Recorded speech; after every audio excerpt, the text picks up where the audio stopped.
आज हम लोग बिहार बोर्ड क्लास 8 के मैथ प्रश्नावली 3.2 देखेंगे। उससे पहले आज हम लोग जानेंगे चतुर्भुज क्या होता है और चतुर्भुज के प्रकार जानेंगे। चतुर्भुज किसे कहते हैं? तो चार भुजाओं से घिरी आकृति को चतुर्भुज कहते हैं। चार भुजाओं से घिरी हुई आकृति को क्या कहते हैं? चतुर्भुज कहते हैं। यहाँ पे देख सकते हैं जितना भी चतुर्भुज है सभी में चार भुजा है। तो सबसे पहला चतुर्भुज आता है समलंब यानी कि ट्रेपेजियम। समलंब चतुर्भुज किसे कहते हैं? तो ऐसा चतुर्भुज जिसके दो युग्मों में एक युग्म समांतर हो, ऐसा चतुर्भुज समलंब चतुर्भुज कहलाता है। यहाँ पे देख सकते हैं एक आकृति है, यहाँ पे ए बी सी डी। इसमें ए बी समांतर सी डी है, मतलब ए बी के समांतर क्या है? सी डी है। समांतर का चिन्ह ऐसे होता है। यहाँ पे समलंब चतुर्भुज के दोनों जोड़ों में से एक जो क्या होता है? दो युग्मों में से एक युग्म समांतर होता है। समांतर क्या होता है कि अगर हम दोनों इसको, जैसे कि यहाँ पे ए बी है और सी डी है, दोनों को ऐसे आगे बढ़ाते हैं तो ये दोनों आपस में नहीं मिलेंगे। ठीक है, ऐसे आकृति को हम लोग क्या बोलते हैं? समलंब बोलते हैं। यहाँ पे किताब में दिया हुआ है कि आकृति एक में सम्मुख भुजाओं, यहाँ पे जो आकृति दिया है इसमें की आकृति एक में सम्मुख भुजाओं के दो युग्मों में से एक युग्म क्या है? समांतर है। ऐसा चतुर्भुज समलंब चतुर्भुज कहलाता है। चित्र एक में समांतर सम्मुख भुजाओं को तीर से दिखाया गया है। चित्र एक में जो समांतर सम्मुख भुजा है उनको तीर से यहाँ पे दिखाया गया है। दूसरा है पतंग यानी कि काइट। हम लोग काइट के बारे में देखेंगे।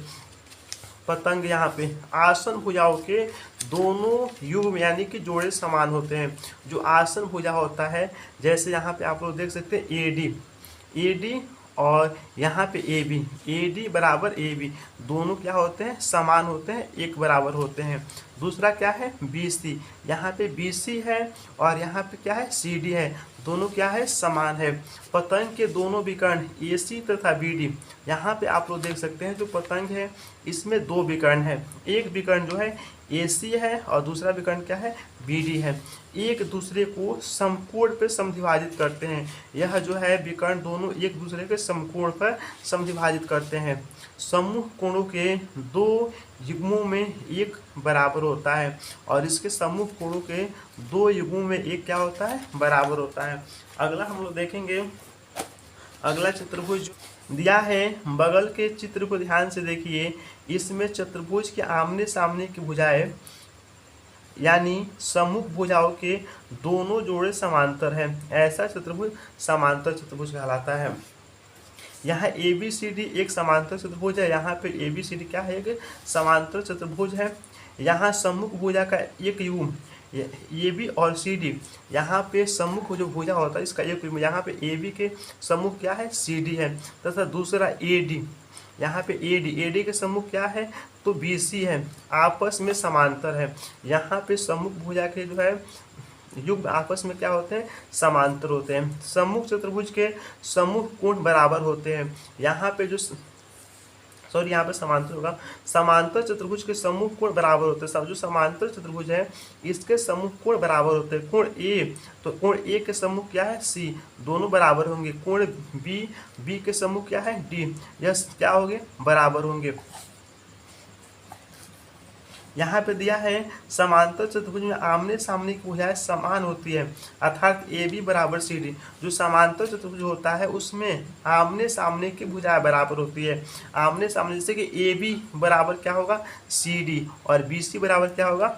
ए डी होगा। इसे त्रिभुज की सर्वांग समता उपयोग करके दिखा सकते हैं। समांतर चतुर्भुज में आसन कोण संपूरक होते हैं। जो समांतर चतुर्भुज होता है उसमें आसन कोण संपूरक होते हैं। संपूरक का मतलब यानी कि 180 डिग्री होते हैं, अर्थात कोण ए प्लस बी। समांतर चतुर्भुज में आसन कोण संपूरक होते हैं यानी कि ए और बी का योग कितना होगा? 180, या बी प्लस सी का योग कितना होगा? 180, और सी और डी का योग कितना होगा? 180। यहाँ पर दिया हुआ है और डी और ए कितना होगा? 180 होगा। अगला चतुर्भुज हम लोग देखेंगे। अगला चतुर्भुज क्या है? सम चतुर्भुज। ऐसा चतुर्भुज जिसकी सभी भुजाएं समान लंबाई की हो वह सम चतुर्भुज कहलाता है। सम चतुर्भुज का परिभाषा क्या होता है कि ऐसा चतुर्भुज जिसकी सभी भुजाएं क्या मतलब हो? तो समान लंबाई की हो तो वह कहलाता है सम चतुर्भुज। ए बी सी डी एक समचतुर्भुज है। यहाँ पे आप लोग देख सकते हैं ए बी सी डी जो है एक समचतुर्भुज है।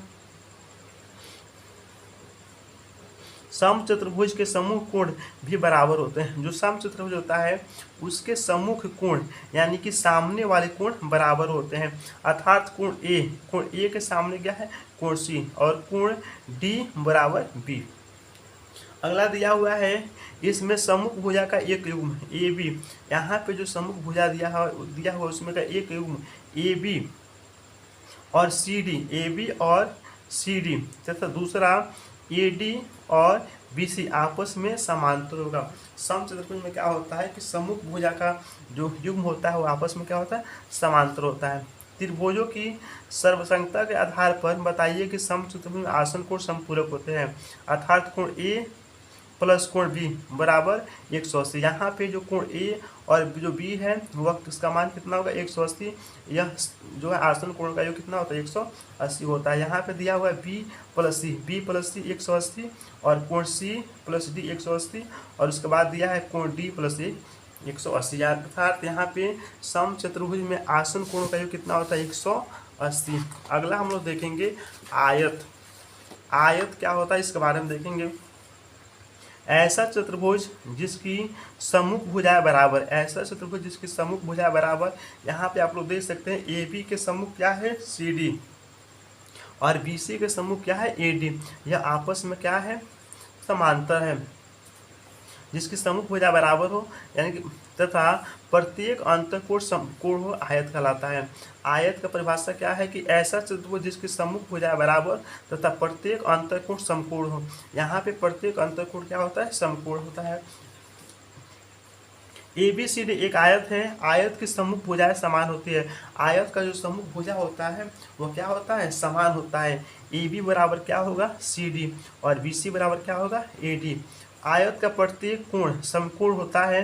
अर्थात कोण ए बराबर कोण बी, कोण सी और कोण डी सभी का जो मान होता है कितना कितना, 90 डिग्री। आयत का प्रत्येक कोण का मान कितना होता है, 90 डिग्री। आयत के विकर्ण समान लंबाई के होते हैं। आयत के जो विकर्ण होते हैं उनका जो लंबाई होता है समान होता है। आयत के विकर्ण एक दूसरे को समद्विभाजित करते हैं। अब हम लोग लास्ट नंबर देखेंगे वर्ग। वर्ग को हम लोग क्या बोलते हैं, स्क्वायर बोलते हैं। यहाँ पे देखेंगे वर्ग के बारे में। ऐसा चतुर्भुज जिसकी चारों भुजाएं बराबर हो, ऐसा चतुर्भुज जिसकी चारों भुजाएं क्या हो, बराबर हो तथा प्रत्येक अंतःकोण समकोण हो वह वर्ग कहलाता है। ए बी सी डी एक वर्ग है। वर्ग की चारों भुजाएं समान होती है। जो वर्ग होता है इसकी चारों भुजाएं क्या होती है, समान होती है। अर्थात ए बी, यहाँ पे देख सकते हैं एक भुजा ए बी है और ए बी के बराबर क्या है, यहाँ पे सी डी, यहाँ पे ए बी बराबर ले सकते हैं सी डी, और यहाँ पर ले सकते हैं बी सी बराबर ए डी। मतलब इसके सभी भुजाएं आपस में बराबर होते हैं। अगला है वर्ग की प्रत्येक कोण समकोण होता है। अर्थात कोण ए बराबर कोण बी बराबर कोण सी बराबर कोण डी। वर्ग के विकर्ण समान लंबाई के होते हैं। जो वर्ग के विकर्ण होते हैं वह समान लंबाई के होते हैं। ए सी, पहला विकर्ण अगर ए सी लेते हैं तो इसके बराबर क्या होगा, बी डी, क्योंकि यहाँ पे वर्ग में विकर्ण का लंबाई जो होता है बिल्कुल समान होता है।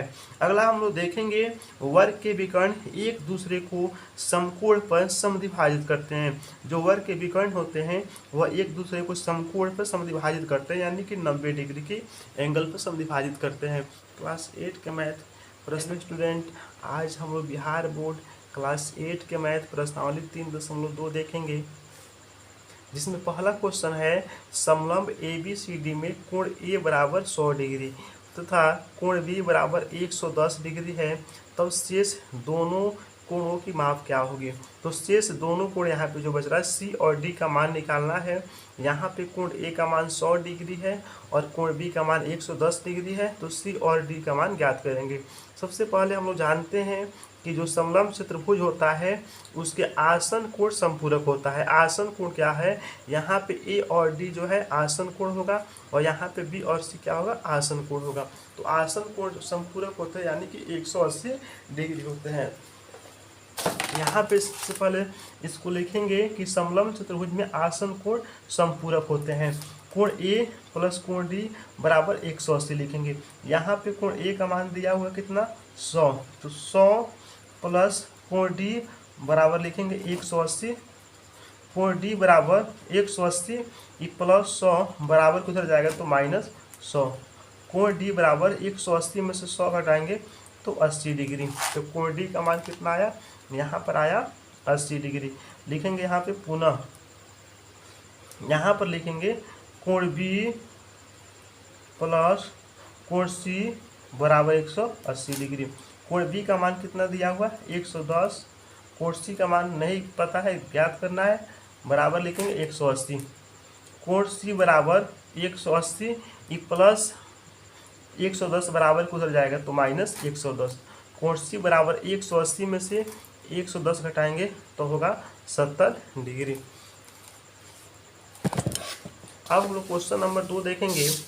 क्वेश्चन नंबर 2 क्या है, एक समांतर चतुर्भुज की आसन भुजाएं 3:2 के अनुपात में। एक समांतर चतुर्भुज है जिसकी आसन भुजा क्या है 3:2 के अनुपात में है। यदि पहली आसन भुजा 6 है, यहाँ पे पहला आसन भुजा दिया हुआ है 6, तब उस समांतर चतुर्भुज की परिमिति क्या होगी। तो समांतर चतुर्भुज का परिमिति निकालना है। सबसे पहले मानेंगे कि माना कि आसन भुजाएं 3x और 2x है। यहाँ पे माने कि आसन भुजा 3x और 2x। अब यहाँ पर लिखेंगे प्रश्न से, यहाँ पर लिखेंगे 3x बराबर 6, x बराबर 6/3, x बराबर आया 2। यहाँ पर लिखेंगे दूसरी भुजा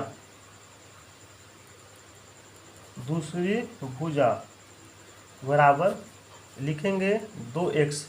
यहाँ पर देख सकते हैं 2 गुना x का मान कितना है 2। तो जो दूसरी भुजा है वह 4 है और पहली भुजा किताब में कितना दिया हुआ है 6 दिया हुआ है। अब क्या निकालना है, तो इसका परिमिति निकालना है। तो यहाँ पर लिखेंगे, इसलिए परिमिति बराबर, परिमिति का इसका फॉर्मूला होता है 2 गुना आसन भुजाओं का योग। यहाँ पर लिखेंगे 2 गुना आसन भुजा, पहला एक 6 है और दूसरा कितना निकला 4 है। लिखेंगे 2 गुना 6 4 कितना होता है 10, गुना करेंगे 10 गुना कितना हो जाएगा 20 सेंटीमीटर। अब जो है हम लोग क्वेश्चन नंबर 3 देखेंगे। क्वेश्चन नंबर 3 क्या है, समांतर चतुर्भुज का एक कोण 120 है।